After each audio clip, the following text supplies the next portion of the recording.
Esta serie que vamos a comenzar se centra en 4 escenas principales en la vida de Jesús que están escritas en el Evangelio de Juan. Habíamos visto antes, cuando estábamos hablando en la serie pasada, acerca de Jesús, y lo que estaba haciendo Juan más que nada estaba haciendo declaraciones acerca de Jesús, quién es Él. Pero en esta serie vamos a ver a Jesús en situaciones reales, con personas reaccionando a lo que está sucediendo, y a través de lo que vamos a ver en Jesús vamos a poder conocerlo un poco más, vamos a poder conocerlo más profundamente, y en cada una de esas cosas va a haber algo que nosotros podemos hacer, algo a lo que nosotros tenemos que responder. Entonces va a ser muy padre. Entonces estoy muy emocionado y espero que también puedan compartir conmigo esta emoción y juntos podamos descubrir realmente quién es Jesús. Sí, que podamos descubrir juntos quién es Jesús. No sé si solamente soy yo, pero yo soy así como que muy específico cuando estoy buscando un lugar donde cortarme el pelo. Y se dan cuenta ahorita, pues lo traigo largo, un poco largo, ¿no? Pero sí, siempre ha sido como, no confío mucho en todas las personas. Sí. Una vez, hay un lugar donde siempre me lo corto, ahí cerca de mi casa. Y una vez, hace algún tiempo iba a cortarme el pelo y estaba cerrado. Y ahí cerca acababa de abrir un negocio una señora, y el negocio se veía muy bien, se veía muy nice, muy elegante, tenía todas las cosas, todos los instrumentos, todas las herramientas que necesitaba, las tijeras y todo. Estaba muy bonito el lugar y dije, ok, voy a probar, ¿no? Porque antes de conocer algo, primero hay un momento siempre donde, cuando no conoces algo, siempre hay un momento de duda, un momento donde no sabes cómo es el servicio en este caso, ¿no? Entonces, pero tienes que dar un paso y tienes que probar, ¿no? Entonces me metí, ya me estaba cortando el pelo, y la primera señal de advertencia para mí fue que se estaba tardando mucho, ¿no? Por el otro chavo con el que me lo corto, rápido, me lo corta y vámonos, ¿no? Esa señora se estaba tardando mucho. Y luego llega otra señora y se pone a platicar, ¿no? Y comienzan a platicar y yo estoy así sentado en la silla, ¿no? Escuchando. Y en algún momento de la plática salió la pregunta, ¿no? Le pregunta a la señora a la que me estaba cortando el pelo, ¿y cuánto tienes? Porque primero supe que estaba en la escuela apenas, ¿no? Entonces, no, pues estoy estudiando. Y yo así como, ok. Y luego le pregunté, ¿cuánto tienes estudiando? No, pues tengo 2 meses. Y yo así como que, que para hacer la historia no tan larga, no me quedó bien el cabello. Tuve que ir después a arreglármelo, pero por lo menos ya conocí, ¿no? Tenía que ver cómo era el servicio y todo. Y pasan todas las relaciones. Les voy a poner otro ejemplo. No sé cuántos de ustedes han probado las citas en línea. Sé que aquí en México casi no se usa, ¿sí? Eso de verte con una persona que no conoces, ¿no? Y por lo general, cómo funciona es que te pones de acuerdo con la persona, ¿no? No, pues vamos a vernos en el Starbucks, ¿no? De Liverpool. Ok, ¿cómo vas a ir vestido? No, ¿cómo te voy a poder reconocer? No, pues voy a llevar una camisa blanca y una rosa roja en la bolsa, ¿no? En el bolsillo, no sé, algo así. Entonces la persona cuando llega al lugar ya sabe qué está buscando, ¿no? Sabe cómo identificarte. Sí, es otra manera a lo mejor de conocer por primera vez a una persona. Cuando hablamos acerca de descubrir a Jesús, tenemos que pensar en estos ejemplos, tal vez. Tenemos que pensar que cuando queremos conocer a alguien, y si quieres tú conocer a Jesús, a lo mejor tú sabes que entre lo que tú sabes, a lo mejor las ideas que tienes y quién es Él en realidad, hay un espacio muy grande que no sabes qué es, no lo conoces todavía. Así como la señora con la que me fui a cortar el pelo, yo no lo conocía, pero tuve que sentarme para poder conocer. Y así mismo cuando nos acercamos a Jesús, a veces tenemos ideas, porque aquí en México es una cultura católica. Entonces por lo general toda persona ha escuchado algo acerca de Jesús. Por lo general toda persona tiene cierto conocimiento de Jesús o de la iglesia o de la Biblia. Y cuando nos acercamos a Jesús llegamos con ideas. Y a lo mejor lo que tenemos que hacer, lo que vamos a ver aquí es, tenemos que dejar que Él nos diga cómo podemos conocerlo. Tiene que ser en sus términos. Y no me gustaría profundizar mucho porque es lo que vamos a estar viendo. Pero déjame decirte algo. En este proceso de descubrir y de conocer a Jesús, hay una buena noticia. Que Jesús quiere que lo conozcas. Y Jesús está deseoso que tú lo conozcas personalmente. Y Él ha hecho cosas y sigue haciendo cosas para que la gente pueda encontrarlo y pueda conocerlo. No solamente conocer acerca de Él, sino conocerlo a Él. Ese es el punto y esa es la meta y ese es el propósito de esta serie de mensajes, que puedas conocer a Jesús personalmente. Así que los invito a abrir sus Biblias en Juan capítulo 2. Como les digo, seguimos en el Evangelio de Juan. Juan capítulo 2. Vamos a leer los versículos del 1 al 5. Juan capítulo 2, versículos del 1 al 5. Dice así: al día siguiente se celebró una boda en la aldea de Caná de Galilea. La madre de Jesús estaba presente y también fueron invitados a la fiesta Jesús y sus discípulos. Durante la celebración se acabó el vino. Entonces la madre de Jesús le dijo: se quedaron sin vino. Apreciada mujer, ese no es nuestro problema, respondió Jesús. Todavía no ha llegado mi momento. Sin embargo, su madre les dijo a los sirvientes: hagan lo que él les diga. El mensaje de esta mañana tiene por título, la serie tiene por título Descubriendo a Jesús. Y el mensaje de esta mañana es Descubriendo a Jesús a través de sus palabras. Descubriendo a Jesús a través de sus palabras. Tenemos entonces a Jesús, que tanto su mamá como él y sus discípulos fueron invitados a una fiesta. Y estaban ahí Jesús y sus discípulos en una fiesta. Yo siempre a veces digo, ¿no? A veces cuando vemos las películas, especialmente en la Semana Santa, ¿no? Cuando pasan las películas de Jesús y pintan casi siempre a un Jesús como que demasiado solemne, ¿no? Siempre con la bata blanca, siempre hablando así de manera muy solemne: de cierto os digo. Y a lo mejor si nos imaginamos a Jesús en una fiesta, a lo mejor nos lo imaginamos ahí sentado, ¿no? Así sin reírse. Pero no, Jesús era una persona divertida.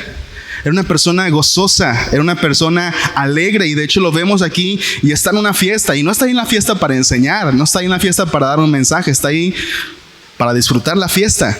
Está celebrando una boda, está celebrando con personas, lo invitaron a celebrar una boda. Sinceramente, si Jesús hubiera sido aburrido, no me imagino a las personas invitándolo a su fiesta.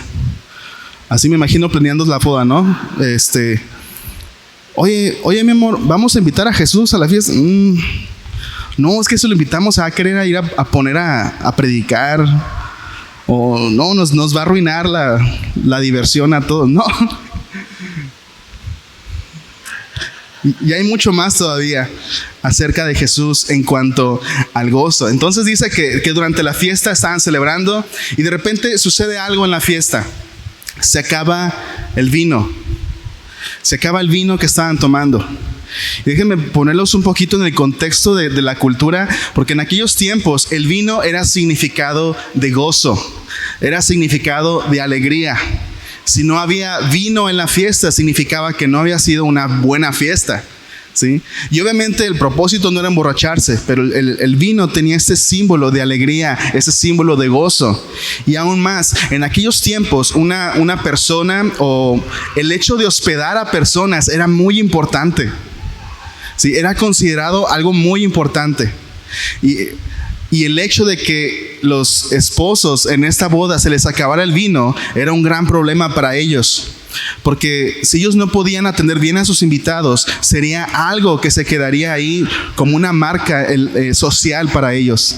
Siempre iban a ser recordados por la pareja que se les acabó el vino, la pareja que no pudo atender a sus invitados. Entonces era algo muy importante, y la razón por la cual la madre de Jesús se acerca a él es porque era, en aquellos tiempos, en aquella cultura, era algo muy importante. Se acabó el vino. Esta fiesta, esta celebración está a punto de convertirse en un desastre. Y me gustaría llevarlos a la conversación que Jesús tiene con su madre, porque vamos a ver algo bien importante.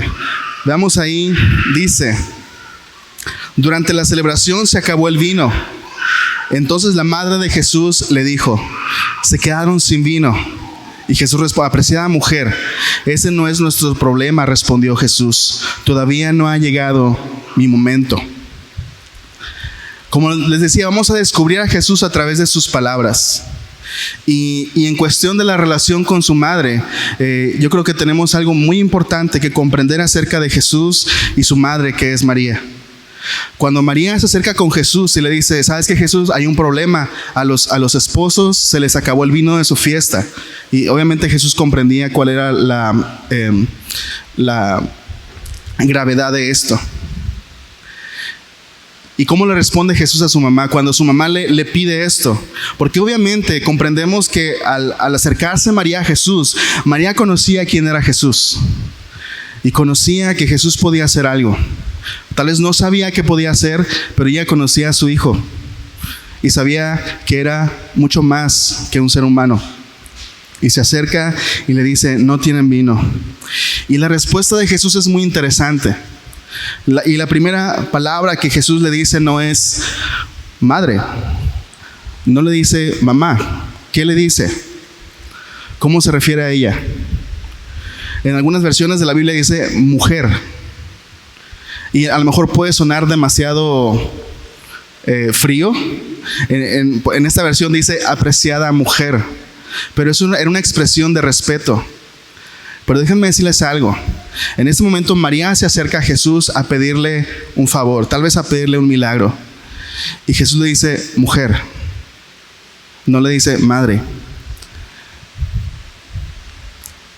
Y en ese momento Jesús le está diciendo a María, nuestra relación tiene que cambiar. Jesús, al final de estos versículos, Juan nos dice, fue la primera vez que Jesús mostró su gloria. María conocía a su hijo, pero todavía no conocía la gloria que iba a ser revelada a través de Jesús. Y déjenme decirles algo, María sabía quién era Jesús, sabía que él era el Hijo de Dios. Jesús en otros pasajes le dice a los judíos, antes que Abraham fuera, yo soy. Jesús le estaba diciendo, yo soy mucho antes que Abraham. Yo existía antes que Abraham. Abraham era el antepasado principal de los judíos. Cualquier judío buscaba trazar su árbol genealógico hasta llegar a Abraham. Y Jesús le dice, antes que Abraham existiera, yo ya existía. Y María sabe esto. Y digo esto porque hay personas que utilizan esta historia para argumentar, María es la intercesora.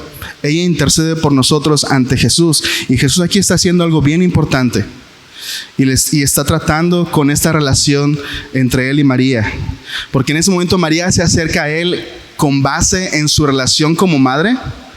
Pero Jesús le dice algo bien importante. Primero le dice mujer. Y luego le dice, este no es nuestro problema. Y también se escucha demasiado fuerte, ¿no? No es nuestro problema. En algunas versiones dice, ¿qué tienes que ver tú conmigo? Pero es una expresión que Jesús está tratando de decir,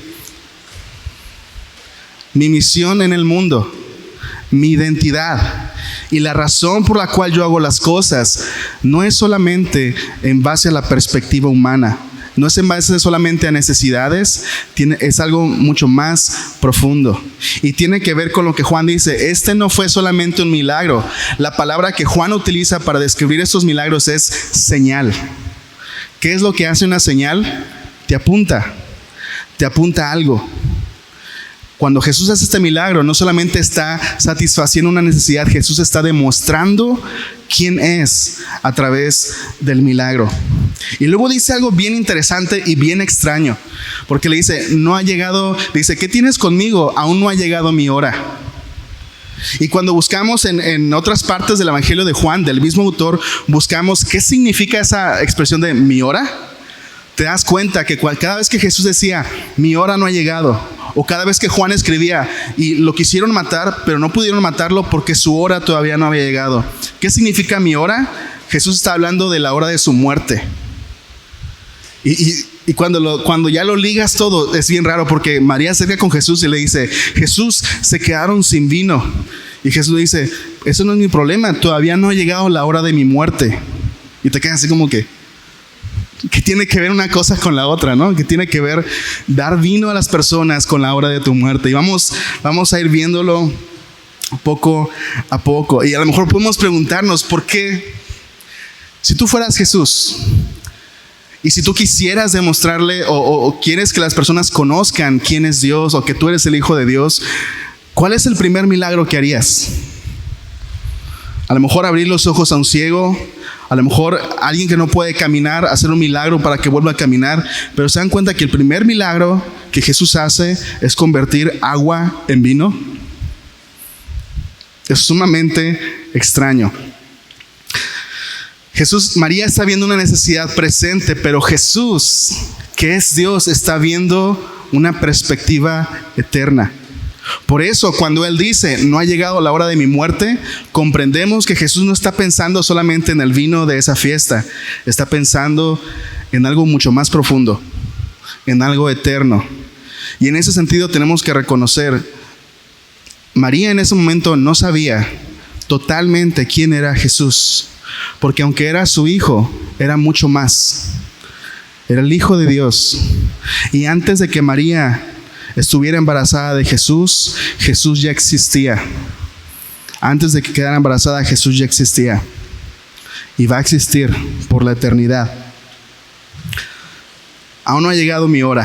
Aún no ha llegado la hora de mi muerte. ¿Cuántos han ido a una boda? ¿Solteros? ¿Cuántos han ido a una boda? Solteros, cuando ustedes están en una boda, ¿en qué están pensando? En su boda, ¿no? Están pensando en cuándo va a ser su boda, en quién va a ser la persona. A lo mejor dicen, pues no, mi boda va a ser más grande, ¿no? Hay unos que dicen, no, mi boda va a ser más chica, ¿no? Más pequeña, más familiar, más íntima, y acaba siendo como de 500 personas. Ok. ¿Saben en qué estaba pensando en Jesús? En su boda. Estaba pensando en el momento en el que Él pudiera celebrar esta unión final con su iglesia. En eso estaba pensando Jesús. En ese momento cuando Él iba a tener que proveer vino en su boda. Y estaba pensando en lo que le iba a costar a Él poder recuperar, poder salvar a su esposa y poder limpiarla y poder presentársela a sí mismo como una esposa limpia, sin mancha ni arruga. Por eso dice, la hora de mi muerte aún no ha llegado. Está pensando en algo más eterno. Pero volviendo a esta escena, al final de esta plática, María comprende lo que Jesús le estaba diciendo y finalmente dice, hagan todo lo que Él les pida. Hagan todo lo que Él les diga. Y tal vez María es el mejor ejemplo para todos nosotros en cuanto a cómo acercarnos a Jesús. Y es hacer todo lo que Él nos diga. Y tiene que ver con este primer punto que es humildad. Y acercarnos a Jesús con humildad significa decir, muéstrame qué es lo que yo debo buscar en ti. Porque ponía en el principio este ejemplo, ¿no? De unas citas ciegas. Y la otra persona te dice, ok, voy a estar en tal lugar y me vas a identificar porque voy a traer una camisa blanca y una rosa roja en el bolsillo. Cuando nos acercamos a Jesús, venimos ya con muchas ideas. Y a veces venimos ya con nuestro propio plan, ¿no? A veces venimos con Jesús y le decimos, Jesús, si tú haces esto, entonces voy a creer. O si tú me demuestras esto, entonces voy a creer que eres real. Y a veces Jesús lo hace. Pero si en realidad queremos tener una mejor oportunidad para conocer a Jesús, debemos acercarnos con humildad. Y eso significa decirle, Jesús, no te conozco. Y porque no te conozco, no puedo asumir que si haces tal cosa, entonces eres tú. Quiero que tú me digas qué debo buscar. Quiero que tú me digas qué cosas me van a confirmar que eres tú realmente, para que yo pueda saber. ¿A poco no tiene sentido que en vez de acercarnos y decirle, Señor, Jesús, si tú cumples toda mi lista de expectativas, entonces sabré que eres tú? No. Tienes que acercarte a Él y decirle, ¿qué es lo que debo buscar? ¿Qué es lo que debo ver? ¿Qué es lo que me va a confirmar que realmente eres tú? Eso significa acercarnos a Jesús con humildad, asumiendo que no le conocemos, asumiendo que tal vez Él sea diferente de lo que esperamos, así como su madre incluso, que siendo su mamá, habiéndolo criado desde pequeño, habiendo vivido con Él desde pequeño, aún no conocía completamente quién era Jesús. Entonces el primer punto es obediencia.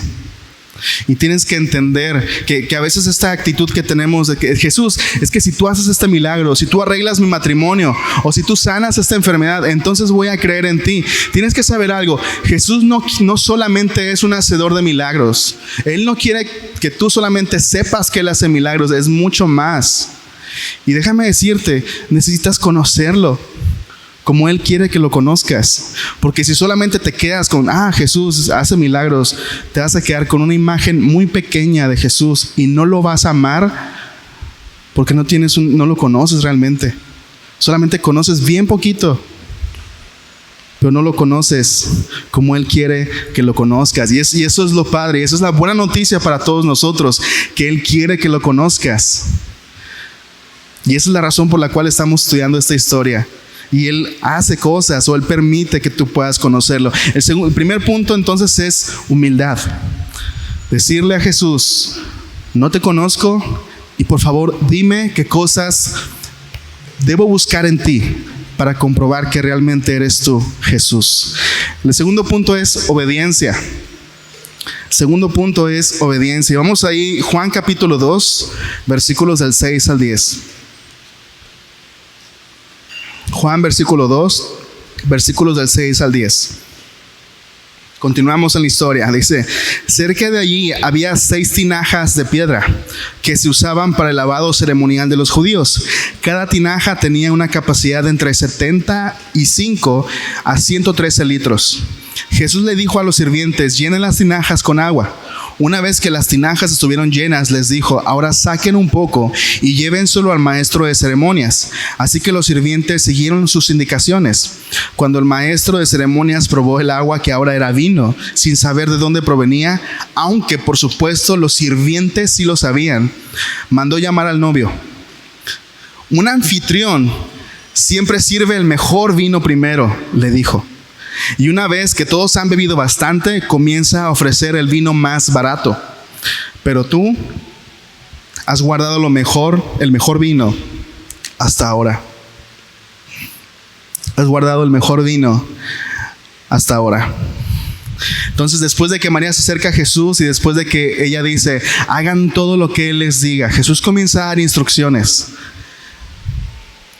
Y podemos ver a veces el milagro, pero también es importante, y la razón por la cual Juan nos da detalles es porque es importante. Porque recuerden, un milagro no es solamente un milagro. No está solamente satisfaciendo una necesidad, es una señal. Está apuntando hacia algo. Y lo primero que Jesús dice, dice, ahí hay 6 tinajas de agua. 6 tinajas. Y Juan agrega una pequeña explicación. Esas tinajas se usaban para el lavado ceremonial. Había cierta ceremonia de lavado que los judíos realizaban y también se usaban para lavar los pies de los huéspedes. Y hay un significado en esas tinajas. Eran 6 tinajas. Para los judíos, el 6 es un número imperfecto. A lo mejor para nosotros sería el 10, ¿no? Siempre que estamos contando, hacemos grupos, pensamos de 10 en 10. Para los judíos era de 7. 7 era el número perfecto. Y eran solamente 6 tinajas. Y algunos comentaristas dicen, estas tinajas representaban la ley. Representaban la ley que Dios le había dado a Moisés, la ley que los judíos seguían, todas las reglas, todas las instrucciones que Dios le había dado a Moisés hace cientos de años y que los judíos seguían. Entonces algunos dicen, estas tinajas representaban la ley. Pero también estas tinajas, dice, según como lo explica Juan, dice, se usaban para el lavado ceremonial. Es decir, se lavaban las manos y se lavaban los pies. Entonces tenemos 2 cosas que los judíos pensaban que los limpiaba, que los judíos pensaban que limpiaba su vida. Una era la ley. Ellos pensaban, si seguimos toda la ley de Dios, entonces somos justos. Y algunos pensaban, si celebramos estos rituales externos, entonces somos limpios. Y Jesús vino a demostrar que ni una cosa ni la otra podía limpiarte. La ley no puede limpiarte, y lo hablamos hace algunas semanas. Si tú quieres estar a dieta y te pones una serie de reglas, mi pregunta es, ¿esas reglas te dan el poder o la motivación para seguirlas? No. Tienes que buscar la motivación en otro lugar, porque las reglas no te dan el poder para seguir. Las reglas lo único que hacen es señalarte cuando no estás cumpliendo. Y lo segundo, los rituales, la religión. La religión, los actos externos no limpian el corazón. La limpieza del corazón es algo más profundo. Y Jesús utiliza esas 6 tinajas. Dice que los sirvientes van y llenan las tinajas de agua.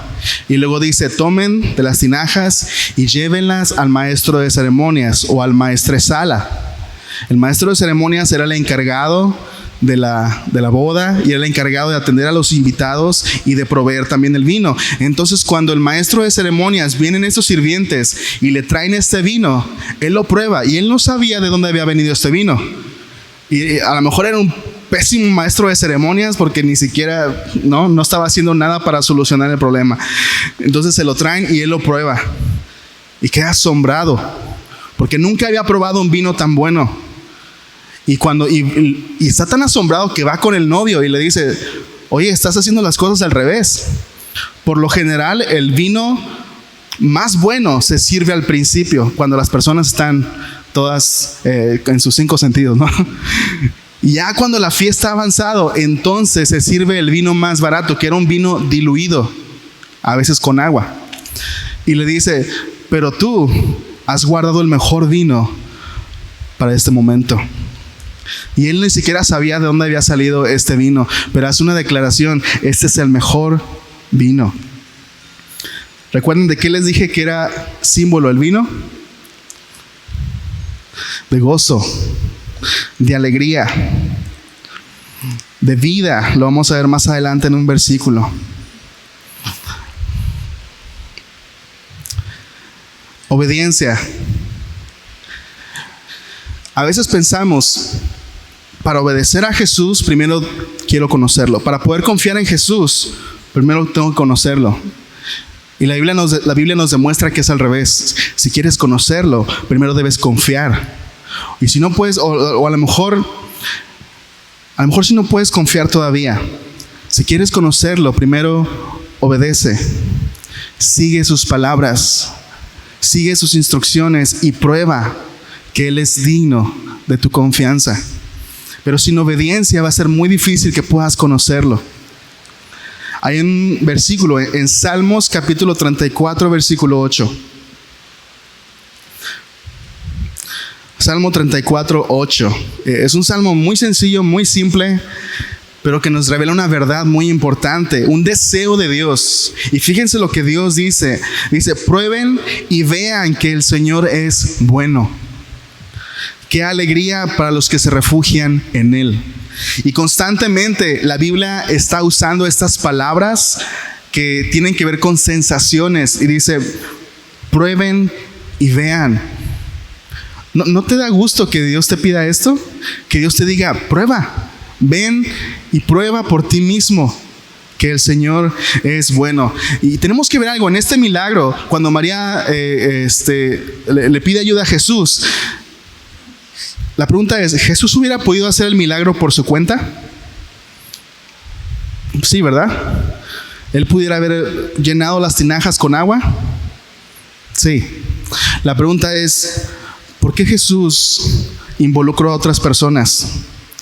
¿Por qué Jesús involucró a otros? Y es una pregunta que podemos hacernos incluso en nuestros días. ¿Por qué cuando Dios quiere hacer algo, por qué nos involucra? ¿Por qué nos dice ven? ¿Por qué nos dice participa? ¿Por qué nos dice ayúdame? ¿Por qué nos dice haz esto? ¿Por qué quiere involucrarnos Él a nosotros en lo que Él quiere hacer? Y la respuesta es, porque quiere que lo conozcas. Jesús podía haber hecho todo, por supuesto que Él podría haber hecho todo. Pero ese no era su propósito. Recordemos que el propósito no era solamente el milagro, era una señal, era demostrar quién era Él. Cuando Jesús hace algo, no solamente está haciendo algo, ese algo demuestra o habla acerca de Jesús. Cuando Él te invita a algo, cuando Él te da instrucciones, cuando Él te pide obediencia, no solamente te está pidiendo, no solamente está enfocado en la tarea que Él quiere realizar, está enfocado en que quiere que lo conozcas. Es bien interesante porque Cuando tú escribes algo, ¿a poco no? Cuando tú escribes, tú tienes un objetivo en mente. Cada palabra tú la escoges. Así mismo también Juan. Y Juan dice, cuando los sirvientes le llevaron el vino al maestro de ceremonias, él lo probó sin saber de dónde venía. Pero ¿quiénes sabían de dónde venía el vino? Los sirvientes. Aquellos que llenaron las tinajas, aquellos que participaron de lo que Jesús estaba haciendo, aquellos que escucharon a Jesús y le obedecieron, ellos sabían de dónde había venido el vino. Lo que quiere decir que muy probablemente en aquella fiesta, los únicos que experimentaron el milagro en su máximo esplendor fueron aquellos que estaban con Jesús, escuchándolo y obedeciéndolo. Ellos podían decir, nosotros vimos de dónde salió el vino. Tú no viste, ni tú. Hay muchos que estaban disfrutando de la fiesta, muchos estaban disfrutando del vino, pero solamente algunos pocos estaban disfrutando de la presencia de Jesús y de lo que Jesús estaba haciendo. Y déjame decirte, hermano, especialmente a ti que ya eres cristiano, va a llegar un momento en que vamos a disfrutar de un banquete con Jesús. Pero ese momento todavía no llega. Mientras estamos aquí en la tierra, mientras estamos aquí, somos sirvientes. Venimos a servirnos unos a otros, venimos a servir al mundo. Pero hay muchos, a veces cristianos, que están disfrutando de la fiesta, que están disfrutando del vino, pero que se están perdiendo de esto que está sucediendo en la cocina, de esto que está sucediendo en el patio, de esto que está sucediendo con Jesús.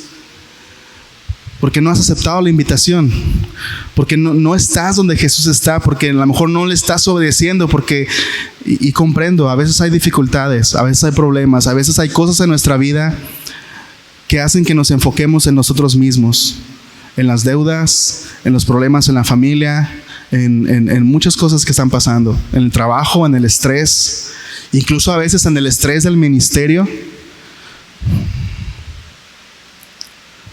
Pero Jesús quiere que lo conozcas. Jesús quiere que tú estés ahí en el patio, llenando tinajas. No solamente para satisfacer necesidades, que es parte. Jesús quiere traer bendición a este mundo, bendición a la paz. Quiere hacerlo a través de tu trabajo, a través de tu familia, a través de lo que tienes en tu casa. Pero no es solamente acerca de la necesidad, es acerca de conocerlo, de que puedas conocer quién es Él, de que puedas, como dice el Salmo, probar a Dios, probar la bondad de Dios, tener una experiencia personal con Jesús. Y eso nos trae al último punto: confianza. La obediencia viene primero y después confianza. Juan capítulo 2, versículos del 9 al 12.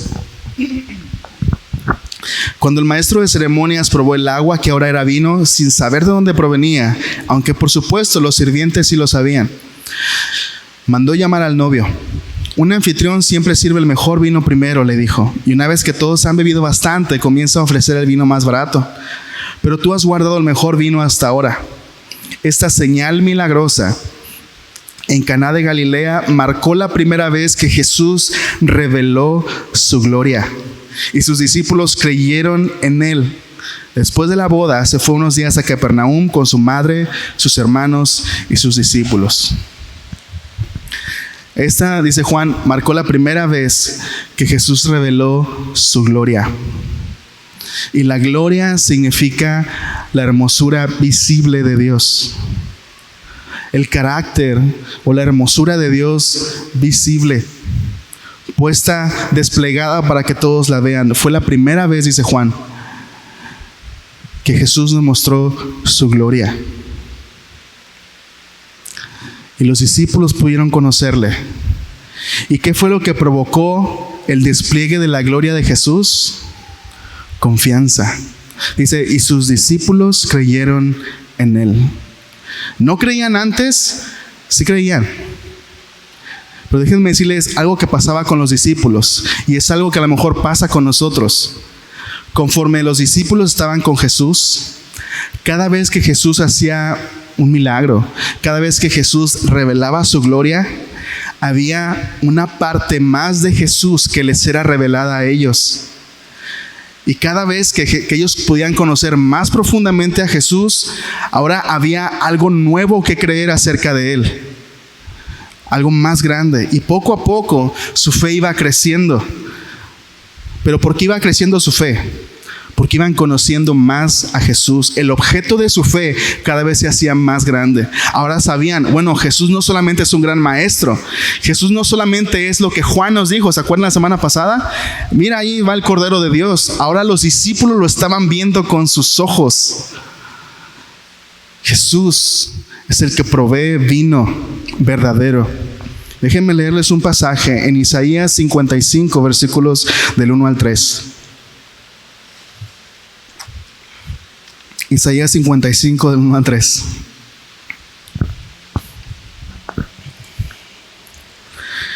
¿Alguien tiene sed? Recuerden, ¿se dan cuenta cómo Dios constantemente está utilizando palabras y conceptos sensoriales que tienen que ver con sensaciones, que tienen que ver con estímulos físicos, para dar un ejemplo o para hablar acerca de necesidad? Dice, ¿alguien tiene sed? Venga y beba. Aunque no tenga dinero, vengan, tomen vino o leche. Es todo gratis. ¿Por qué gastar su dinero en alimentos que no les dan fuerza? ¿Por qué pagar por comida que no les hace ningún bien? Escúchenme, aquí vemos otra vez la obediencia. Escúchenme y comerán una vez más. Comerán lo que es bueno, disfrutarán de la mejor comida. Vengan a mí con los oídos bien abiertos, escuchen y encontrarán vida. Haré un pacto eterno con ustedes y les daré el amor inagotable que le prometí a David. Jesús es el verdadero maestro de ceremonias, que tiene un vino inigualable, que tiene vida. Y dice, vengan, en algunas versiones dicen, compren sin dinero y sin precio, compren esto que yo puedo darles. ¿Tienen sed? ¿Tienen necesidad? ¿Sienten que sus almas están sedientas? Vengan a mí. Y luego hace unas preguntas que son bien interesantes. La razón hay una diferencia en eso, hay un contraste. Jesús dice, vengan y compren sin dinero. Y luego hace unas preguntas. ¿Por qué están buscando en otro lugar? ¿Por qué están yendo a otras personas? ¿Por qué están yendo a otro lugar para encontrar? ¿Por qué están pagando? Incluso dice, ¿por qué están comprando en otros lugares? Es decir, ¿por qué en otros sí están invirtiendo? ¿Por qué están sacrificando sus vidas y dando en otras cosas, buscando lo que yo puedo darles y quiero darles gratis? Y eso es una perfecta descripción de la condición humana. Gastamos nuestras vidas, sacrificamos nuestros cuerpos, nuestros tiempos, a veces sacrificamos relaciones, buscando en otros lugares lo que Jesús quiere darnos. Y mientras estamos en otros lugares buscando y pagando, nos hacemos pobres. Y Jesús dice, ¿tienen sed? Vengan a mí. Si aquello te dejó pobre, no importa, porque yo te vendo sin dinero. Es gratis. Y yo quiero dártelo. Quiero que me conozcan. Escúchenme y comerán lo que es bueno.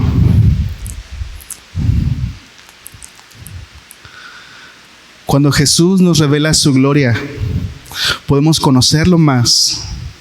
Y hay un desafío, cada vez que conocemos algo más de Él, hay un desafío más por creer eso que Él nos está diciendo. Cada vez que Jesús te pide que le obedezcas en algo, en realidad lo que te está pidiendo es confianza. Cada vez, si tú lo piensas y piensa en ese momento, si hay algo que en esta semana has estado batallando para obedecer, que tú sabes que Dios te lo está pidiendo y no lo has hecho. Cada vez que Dios te pide que obedezcas algo, en realidad te está diciendo, confía en mí. Hazlo a mi manera y comprueba que es lo mejor. Obedéceme. Si es dejar algo, Dios nos dice, confía en mí. Que si tú dejas eso, yo voy a encargarme de esa área de tu vida que tú piensas que va a quedar vacía. Confía en mí. Si Dios te está pidiendo más tiempo, Él te está pidiendo entonces, confía en mí. que si tú me dedicas más tiempo, yo voy a encargarme de todo lo demás. Y yo sé que hay algunos de ustedes que han probado eso y que Dios ha mostrado ser fiel. A veces queremos tener la aseguranza de que eso va a pasar antes de obedecer, ¿verdad que sí? Queremos que Dios nos asegure, pero asegúrame Dios, asegúrame que si dejo esto, tú ya tienes otro trabajo, ¿no? Ya queremos tener como una cuerda de seguridad, ¿no? Señor, primero dame una cuerda para poder soltar esta. Y Dios, no, confía. Ahí es donde entra la confianza. Confía. Dios quiere que lo conozcas. Escuchen y encontrarán vida. Haré un pacto eterno con ustedes, les daré el amor inagotable. ¿Por qué necesito conocer la gloria de Jesús? Hay una frase que me gusta mucho de Tim Keller y a lo mejor me han oído citarlo mucho. Esta frase dice: para un religioso Jesús es útil, para un cristiano Jesús es hermoso. Lo voy a decir una vez más: para un religioso Jesús es útil, para un cristiano Jesús es hermoso. Para una persona religiosa Jesús es útil, es un amuleto. Si hago algo, entonces Él me va a hacer un milagro. Y tenemos esta relación con Jesús de que si hago algo, Él va a hacer algo por mí y así. O a veces encontramos simplemente, creo en Jesús porque me da paz en mi corazón, porque necesito esta parte espiritual de mi vida. Entonces, y hay muchas personas que se consideran religiosas, o la palabra ahora es espirituales, y consideran, Jesús es útil, tiene sentido, me ayuda a vivir. Tiene buenos consejos, hay buenos principios en la Biblia. Pero para un cristiano, para alguien que ha conocido realmente a Jesús, Jesús no es solamente útil, Jesús es hermoso. Cuando lo ves y cuando lo experimentas y cuando experimentas su amor, es hermoso. Y Jesús no solamente captura tu mente, captura también tu corazón. Y lo amas por quién es Él. No por lo que te da, sino por quién es. Y un discípulo de Jesús camina constantemente en esto. Alguien que sigue a Jesús constantemente vive en este proceso de obediencia y luego ver la gloria de Dios. Porque esas personas, ¿con qué llenaron las tinajas? Con agua. Pero cuando la llevaron, ¿en qué era? Vino. Esta obediencia que Jesús convierte nuestros actos humanos en cosas maravillosas y nos permite ver la gloria de Dios. Y mientras más lo conocemos, más confiamos. Y la siguiente vez que nos pide algo, confiamos más y se nos revela más. Y constantemente vamos conociéndole y conociéndole y conociéndole cada vez más.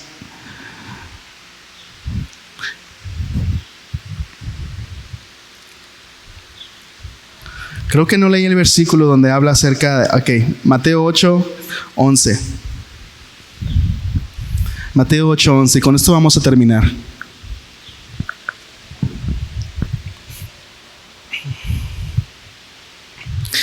Y les digo que muchos gentiles vendrán de todas partes del mundo. Y está hablando acerca de nosotros. Gentiles son personas que no son judías. Dice, vendrán de todas partes del mundo. Eso incluye La Paz. Del oriente y del occidente, y se sentarán con Abraham, Isaac y Jacob en la fiesta del reino del cielo. Cuando piensas en el cielo, ya hemos hablado de eso, ¿no?